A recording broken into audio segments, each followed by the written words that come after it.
Hi, everyone. Welcome to another Unmuted. We've got a great conversation with you. So many of you have reached out, contacted us, and you've said, hey, I think that this culture war that we're in the middle of is really picking up steam.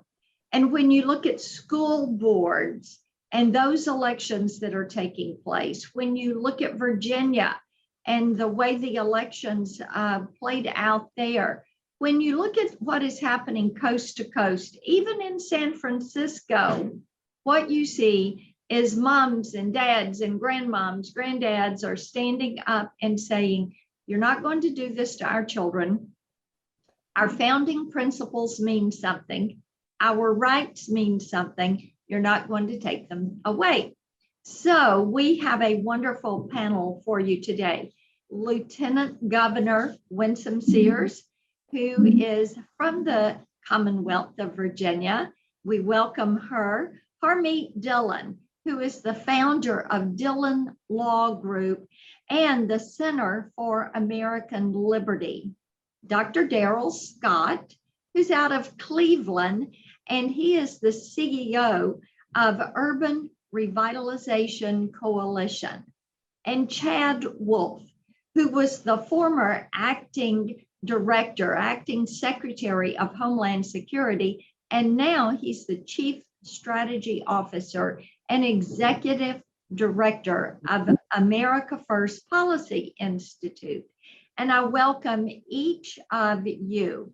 And you all have been important voices in this discussion of what is happening with American society, what is happening in our culture. And Harmeet, I want to come to you and then to Lieutenant Governor Sears, to Daryl, and then to Chad. Just very quickly, a little bit about what you do and how you're working to make certain that we stay centered here in the United States. Harmeet? Well, thank you, Senator, and thanks to all the panelists here working on this important project. I think that what's happening in our schools today is perhaps the most critical issue in American politics and American cultural life today. And what we have learned over the past couple of years of COVID and what is emerging today through legal actions that I'm involved with and through other efforts is that there's been a multi-year effort in our schools going back perhaps even more than a decade and even longer than that to subtly corrupt the messaging that goes to our kids. And the focus is not about education and preparing them to compete with the world's intellectual superpowers, if you will, or the countries that put out the STEM graduates that run the American economy, but to indoctrinate them about sexuality at a very young age, to coach the children that their parents are not the ones who should be directing their spiritual and their personal growth in lives, but rather that the teachers should, to make this trans ideology, which is unfortunately there are some people who suffer from confusion about their gender, but to make that sort of a mainstream civil rights choice as opposed to what it is truly something that was shocking to me when I learned about it. But at the Center for American Liberty and in my law firm, we represent families who have been targeted by these teachers who prey on unsuspecting children. I'm talking about children in elementary school and middle school, pressure them and target them into believing that they have gender identity issues, coaching them to keep this from their parents, and ultimately guiding them down the path of self-mutilation through surgery and binding their breasts and other types of altering behavior. We are also seeing school board members who are abusing the political process and abusing the First Amendment by targeting parents who are standing up for children and for the rights of their children in multiple ways and harassing them, suing them. I represent parents in the Scottsdale School District who are being targeted by family members of a school board member who's going down this path. So I think this is a crisis. Compliments to the Virginia new leadership that really leaned into this issue. And I think that any American politician today who's ignoring this issue is being very foolish, and any cultural leader in our country who isn't paying attention to the fact that the left is demagoguing us for raising these issues by calling us QAnon, calling us conspiracy theorists. This is no conspiracy. It is in black and white. The evidence is clear, and it is up to people who care about the future of this country, like those on this panel and millions of Americans out there, to explain what's going on and to stop it. Thank you. Thank you. Lieutenant Governor, Virginia really has led the way on this. We'd love to hear from you. Yes, so our message from the very beginning has always been that parents matter, that children are our future, and that if we don't take care of education in the way that we should, our children are going to lose, but our country is going to lose, because we are not on this planet by ourselves. You can see what's happening in Russia, and you know what's already happening in China. China's trying to take over the Pacific seas. And then, of course, there's North Korea. So we've got to get our act together and stop fighting amongst each other, because what will happen to America, you see? The issue then becomes, whose children are they? They don't belong to the state. They belong to us. They are our children. And we will not give up our rights as parents to ensure that our children are educated and educated properly. And by the way, if the state does not want to educate them in the way that we want them to, then we ought to be able to be given the funds, the taxes that we pay, so that we can decide for ourselves where our children should attend school. Right now, you have school choice if you have the ability to choose a zip code, or if you have the ability to send your child to any school because you have the resources, or you can stay home and homeschool. We don't have that right. And for me, education is the new water fountain. It is not a political, it's actually, it is political, and it is education. Because when it comes to the politics of it all, there is a sign that says, imagine if you will, there's a sign that says, Democrats, Black only. And then there's another water fountain that says, whites, Asians, Latinos. And underneath it says, you can vote for Democrats, Republicans, Libertarians, Green Party, Reform Party, whatever you want. So we've got that. And then education is, again, by zip code. So we have to ensure that we parents remain active, that we parents remain informed, that we parents remind everyone that we will do the choosing for our children. We have not given those rights to anyone else. And I want to finish with this, because I believe Harmeet has said quite a bit already that doesn't need to be resaid. But the Maasai warriors, do you know how they greet each other when they go to each other's village? They say, and how are the children? Are the children well? That's what they ask about, because a village without children is a dying place. We're not going to die here in America. We're not going to let it happen. Thank you. And Dr. Scott, I know that you put so much energy into revitalizing communities. Love to hear from you about your work. Well, right now I'm the CEO of the UCCUI, United Council for Community and Urban Redevelopment. It's an offshoot of our URC, and we're promoting economic inclusive policies that can help improve the overall living conditions of every American, not just Black Americans or white Americans, but every American. And, the Pew Research Center said that 70% of Americans say that the United States economic system unfairly favors the powerful. And so what we're doing, we're days away from releasing our economic inclusive policy plan and launching our national roundtable to promote economically inclusive policies. And we're providing small business grant assistance to those businesses that have been disenfranchised through the pandemic. There are a number of businesses in America that didn't recover, and they're in need of help. So we have a small business grant program, and we're going around doing some roundtables in a lot of different states across the country to address those issues. Years ago, back in, I'll say 2012, when I first met President Trump, and we were talking about the condition of the American on the street, he said one thing I thought was very profound. He said, unemployment, underemployment, depressed living conditions, contribute to a lot of the disenfranchisement of certain communities in America. When I look at a lot of things, when I see most crime, and I said this, most crime that we see committed in America is financially based. Drugs, financially based crime, robbery, financially based, theft, financially based. If we can improve the overall living conditions of all Americans, then it can do a lot in reducing the crime and the that is in the streets of America right now, and make our society a better society. So these are things that we're targeting right now through our UCCUR and these economic inclusive policies that we're addressing. I appreciate that. And Chad Wolf, we're so happy to have you with us. Love to hear from you about your work. Absolutely, and thanks for having me. I think this is such an important issue and a conversation, and a lot of professionals at the America First Policy Institute were writing, and we're talking a lot about these issues when we talk about school parents' rights. And I think one of the things that maybe haven't been touched on, right, that have really been a catalyst over the last really 6 or 7 months is the impact from COVID. And then, of course, what occurred in the state of Virginia has really galvanized parents and really put this issue forefront of a lot of minds. And I think for the longest time, conservatives have been, playing defense in a lot of these cultural issues, particularly in education.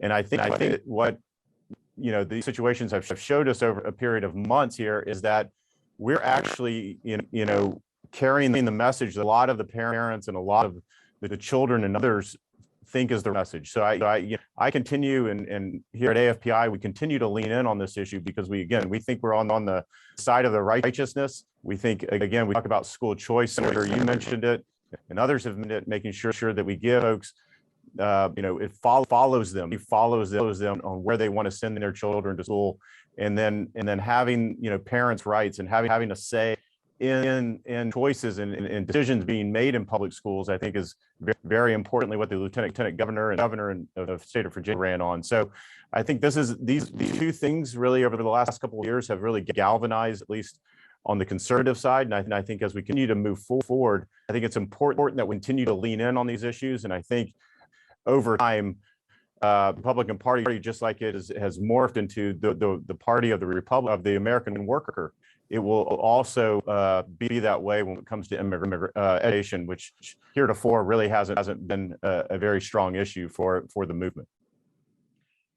Well, I think that you are so right about that. And I was speaking to a group this morning. Dr. Alveda King was in DC speaking to a group, and I said, we sometimes say there's a seed for greater benefit in adversity. And one of those is parents became aware of what their children were being subjected to and the harm that it was doing and some of these policies. And Lieutenant Governor Sears, I know you were vice chair of the Virginia School Board of Education. I want you to talk a little bit about that. And one of your premises was it was important for parents to have a say. And I think that kind of pushed you forward a little bit. So touch on that.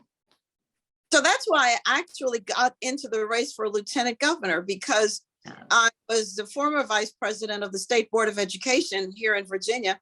And they had tried before my time and since my time to do just about everything that we could to bring the test scores up. Minority children, particularly Latino and Black children, were failing spectacularly. And so one of the last things by the time I got on the board was that let's lower the scores. The teachers told us, let's lower the scores, and that in 6 years, they should catch up. It'll give the children something to shoot for. And unfortunately, we agreed to it because we didn't think there would be any, what else can we do? And of course, it failed spectacularly also. You lower expectations and you get what you get. You get lowered scores.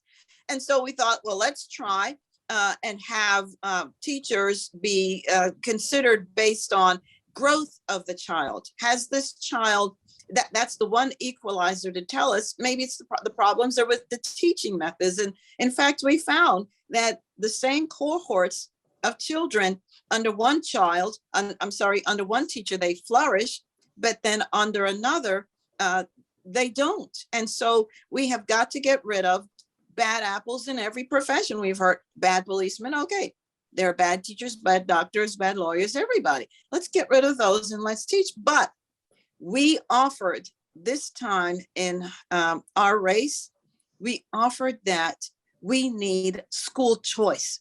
Finally, we absolutely need it. And in fact, I proposed this 20 years ago when I was first in office. And that's what we ran on. That was number one, school choice. We wanted parents to have educational opportunities. We are going to let the money follow the child and not the brick building. We're tired of worshiping the brick building. We need school choice and we need it now. And that was the message. And the parents responded. I think that is so powerful. And we hear that from parents regularly in Tennessee. Harmeet, I know you're representing parents on all sorts of liberty-based issues. And one of the issues that has to do with children's education, whether they're in middle school, high school, or college, is competition in sports. And this push to force young women and girls to compete against biological males. And I wish you would weigh in on that for our conversation. Well, I think one of the problems, Senator, that we have seen in the law in the recent years has been a confusion at the Supreme Court level between the sex or gender that we are born with and gender identity as a protected category, which Congress never passed into law, but the courts have taken it upon themselves to say, well, gender protected by Title VII or Title IX or other statutes now means gender identity. Okay, so that has led us in a well-meaning fashion to protect gay rights by some conservative justices, has led us down the path of now basically all the advances that women have made through the years of activism, of feminism, of having separate spaces created, having funding for women's sports, one of the few advantages that women had to bring them along in confidence, in competition, in education. All of that has been erased in a few short years by this wrong-headed path that we've gone down. And so right now, the law is very confused, and you see women standing by and having to compete with men. You see that their unique places have been overtaken by biological males, and women are again at the back of the bus in terms of competition and in terms of rights.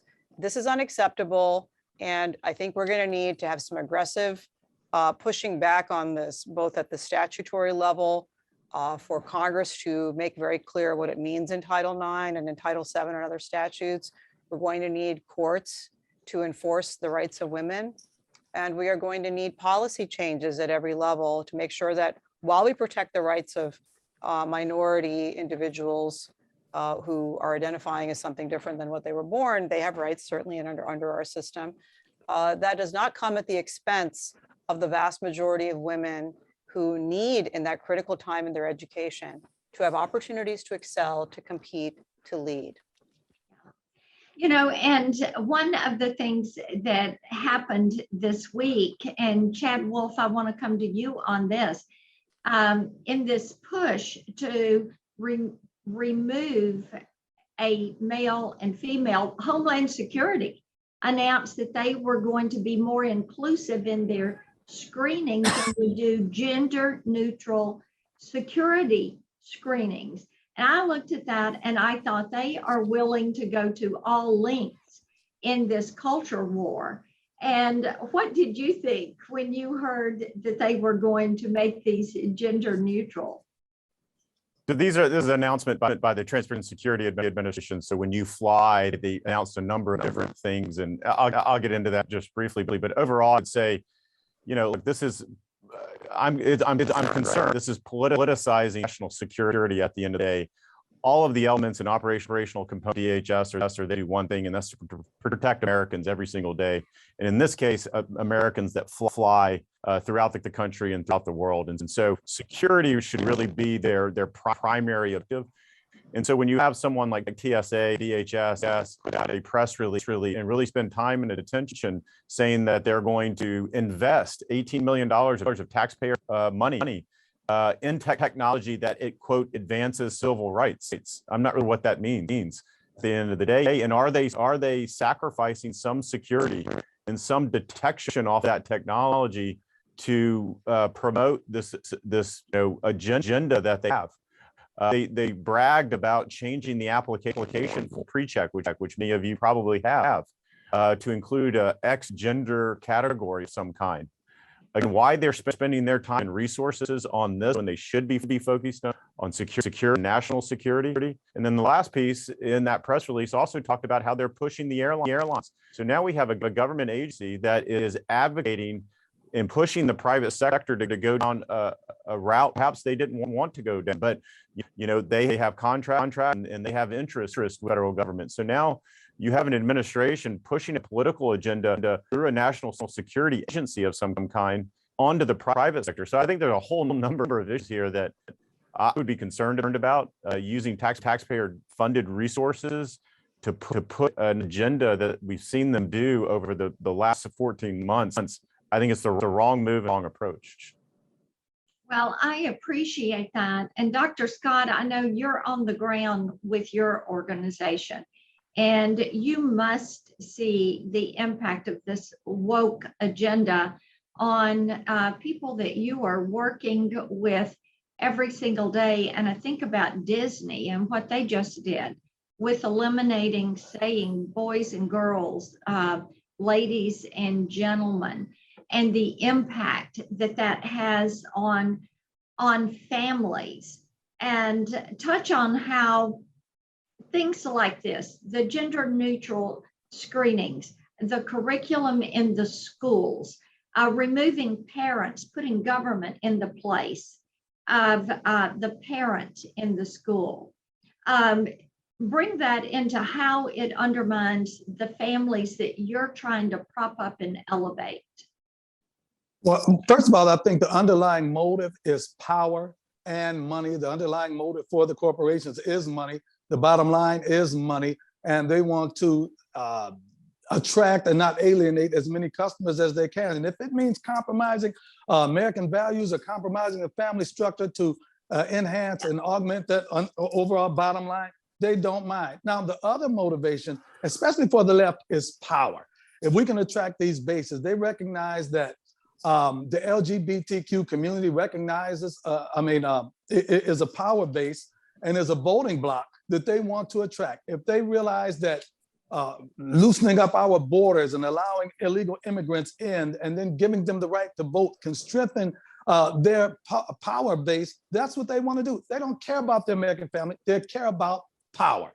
And actually, a lot of the things that they promote, they don't practice in private, but they profess it in public. You talk about these guys that are trying to go green, but they're all flying on private planes, they're driving gas guzzlers. They want the power. They want that power base. They want to attempt to appeal to this voting bloc so that they can maintain, obtain, retain power, and ultimately to retain and obtain and maintain more money. So that's what it is. They don't care about the man on the street. They consider themselves to be an elite group. They want to keep that elite status. What makes them elite? Money and power. So that's what their underlying motive is. Well, I appreciate that. And you all have been generous with your time for our audience today. As we wrap it up, I'd love to hear from each of you. Chad, where will people find you online to keep track of your work? Well, they can go to americafirstpolicy.com. They can find my work there, as well as work from a number of other experts and professionals in the field. We have 21 different policy centers, so a lot of information online there. Awesome. And Dr. Scott? UCCUR.org. It'll be the website. It will explain everything to you. Thank you for having me on. Oh, thank you. Harmeet? I'm at www.libertycenter.org for the nonprofit. You can also follow me on Twitter at PNJABAN. And then finally, my law firm is www.dillonlaw.com. Thank you. Thank you. And Governor, it is so good to have you with us. Where do they find you? Go to my website, winsomesears.com, and you'll find again all you need to know. And stay involved. Stay involved. Don't give up the fight. Remember, the prize is your child. That is so true. And freedom is worth fighting for. And I think we all want to make certain that future generations have the ability to dream those big dreams and make those dreams come true. Thank you all so much for joining us today for Unmuted.